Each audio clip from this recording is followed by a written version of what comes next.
આજ રોજ બસના નવા રૂટના પ્રસંગે ધારી BSPS સ્વામિનારાયણ મંદિરના સંતો દ્વારા આ બસને પ્રસ્થાન કરવામાં આવ્યું હતું અને BPS મંદિરના સંત શ્રી વિવેક પુરુષ સ્વામી તેમજ અન્ય સંતો હરિભક્તોની હાજરીમાં સેવા પૂજન વિધિ કરવામાં આવી હતી। વિભાગીય નિયામક સાહેબ શ્રી સોલંકી સાહેબ તેમજ ડેપો મેનેજર શ્રી MM દાદુ સાહેબના પ્રયાસોથી નવા રૂટ જે ધાર્મિક સંસ્થાનો આવરી લેતા બસ રૂટમાં જેમાં ગઢડા, સાળંગપુર, ચાણસદ જેવા ધાર્મિક સ્થળની નવી બસ શરૂ થતા મુસાફરોમાં અને જનતામાં આનંદની લાગણી છવાયેલી આવેલી છે।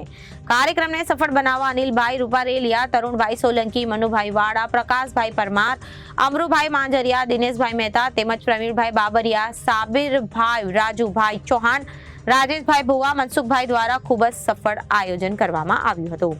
ધારી BAPS મંદિર ખાન સંતો દ્વારા બસની પૂજન વિધિ તેમજ પ્રસાદી વહેંચી મોં મીઠો કરાવી અને આ બસને પ્રસ્થાન કરવામાં આવ્યું હતું। એમના આ પ્રાગટ્ય સ્થાન એવા મહાતીર્થ સમાન ધારી અને ચાણસદ મુકામે આ બસનો પ્રારંભ થઈ રહ્યો છે ત્યારે આજે અહીંયા આગળ ધારી મંદિરના સંતો ઉપરાંત હરિભક્તો દ્વારા ઉપરાંત આપણા ધારી ST ડિવિઝનના કાર્યકરો દ્વારા આજે નૂતન બસનો પ્રારંભ થઈ રહ્યો છે તો સૌ માટે ખૂબ જ આનંદનો દિવસ છે।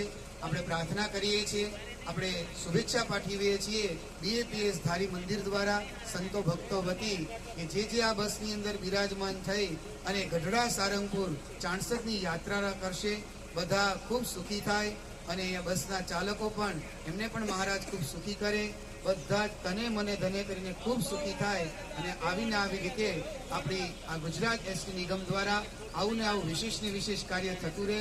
અમરેલી ST નિગમ દ્વારા ધારી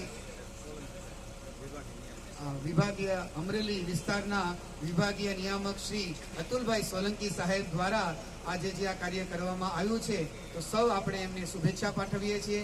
એમના દ્વારા પણ આવા અનેક કાર્યો થતા રહે એ પણ આપણે પ્રાર્થના કરીએ છીએ।